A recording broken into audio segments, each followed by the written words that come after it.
La tensione si fa sentire.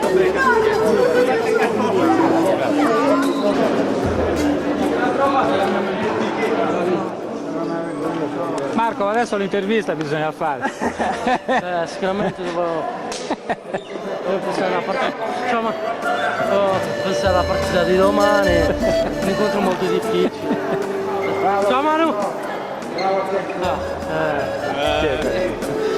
Mia amica San Giovanni.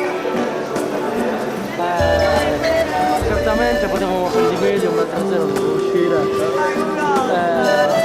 Non c'è stato l'incitamento giusto L'intervista alle fans. Che cosa? però non è stato. Si ordinano. Ti amano, ti vogliono bene. Certo. Come si deve fare? Poi ho detto anche ragazzi, non è che Vogliono sopra, veloce veloce. Pezzo di carta.